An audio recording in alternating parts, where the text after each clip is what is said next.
আমি খুব সৎভাবে চলাফেরা করছি। মানুষ অস্থায়ী, আজকে আছে কালকা নাই। আজকেই দেখেন এই কবরস্থানের কাছে আপনার সাথে আমার আলোচনা হইতেছে। এইটাই আমাদের সবচেয়ে বড় কবরস্থান।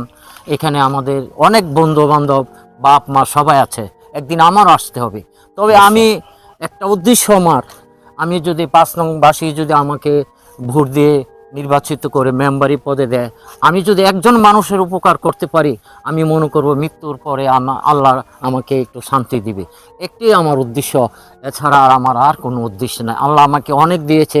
আমার দুটি সন্তান ওয়ার্ড থেকে তিনি মেম্বার প্রার্থী হিসেবে তিনি নির্বাচন করার জন্য মনোনিবেশ করেছেন। চলুন আমরা তার সাথে পরিচিত হই। আসসালামু আলাইকুম। ওয়ালাইকুম আসসালাম। আপনি কেমন আছেন? আলহামদুলিল্লাহ, আল্লাহ ভালো রাখছে। আলহামদুলিল্লাহ। তিনি আমাদের একই সাথে কোহিনূর জুট মিলের তিনি দীর্ঘদিন কর্মরত ছিলেন। পাশাপাশি কোহিনূর জুট মিলের যেই শ্রমিকদের একটা সংগঠন ছিল, ওই সংগঠনের তিনি ভারপ্রাপ্ত সাধারণ সম্পাদক হিসেবে দীর্ঘদিন শ্রমিকদের সাথে তিনি দায়িত্ব পালন করেছেন। তো এই পর্যায়ে আমরা জানবো ওনার কাছ থেকে যে মুসাপুর ইউনিয়নের 5 নং ওয়ার্ড, আমরা জানতে চাইবো ওনার কাছ থেকে ওনার মনের কি বাসনা, 5 নং ওয়ার্ড নিয়ে তিনি কি কাজ করতে চান 5 নং ওয়ার্ডবাসীর জন্য, এটা ওনার কাছ থেকে আমরা জানবো। আসসালামু আলাইকুম। প্রথম আমি আমার রামনগরবাসীদের উদ্দেশ্যে আমার সালাম রইল। পাশাপাশি 5 নং ওয়ার্ডের সর্বস্তরের মুরব্বী এবং যুবক, আমার পর্দার আড়ালের মা বোনদের প্রতি রইল আমার আন্তরিক অভিনন্দন। আসসালামু আলাইকুম। আপনারা জানেন, কিছুদিন আগে জাতীয় সংসদ নির্বাচন হয়েছে। কিছুদিন পরে হয়তো জাতীয় নির্বাচন সরকার ঘোষণা করতে পারে। সেই প্রেক্ষিতে আমি 5 নং ওয়ার্ড থেকে মেম্বারি পদে নির্বাচন করার জন্য আমি প্রস্তুতি নিয়েছি। আবারও আমি সকলের কাছে দোয়া চাই, আমার জন্য দোয়া করবেন। আল্লাহ যেন আমাকে আপনাদের সেবা করার সেই সুযোগ দেয়।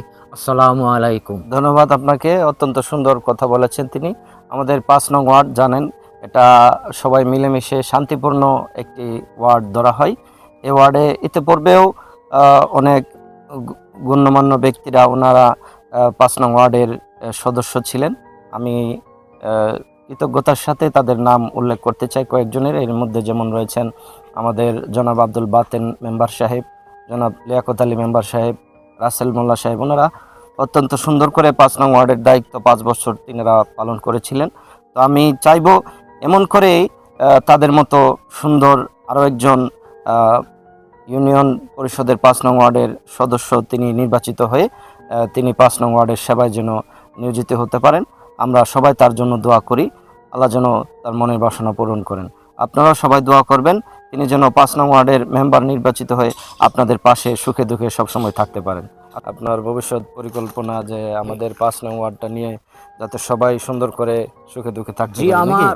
আমার তো কথা হলো, আমার বিরুদ্ধে কোনো খারাপ কোনো অভিযোগ পাবেন না ইনশাআল্লাহ। আলহামদুলিল্লাহ। আমি খুব সৎভাবে চলাফেরা করছি। মানুষ অস্থায়ী, আজকে আছে কালকা নাই। আজকেই দেখেন এই কবরস্থানের কাছে আপনার সাথে আমার আলোচনা হইতেছে। এইটাই আমাদের সবচেয়ে বড় কবরস্থান।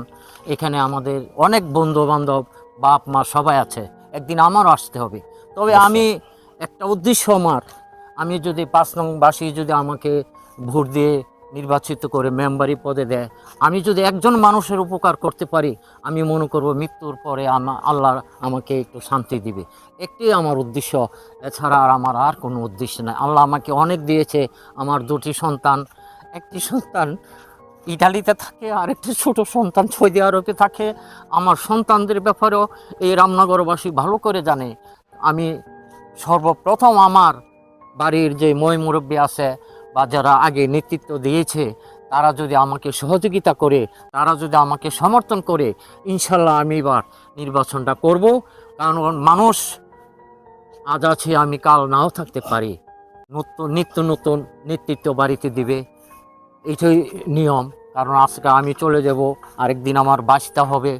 একটা নেতৃত্বর মানুষের বাড়িতে থাকতে হবে। জি, ধন্যবাদ। যারা ভিডিওটি দেখছেন আপনারা হয়তো যারা ওনাকে চেনেন, আপনারা জানবেন যে ওনার ব্যাপারে কোনো আলোচনা সমালোচনা কিছুই নেই। উনি অত্যন্ত সৎ, বিনয়ী এবং নরম মনের একজন অধিকারী মানুষ। আশা করি আপনারা সবাই ওনার জন্য দোয়া করবেন এবং ওনার পাশে থাকবেন। উনি যেন জনগণের খেদমত এবং সেবা করতে পারেন। আসসালামু আলাইকুম।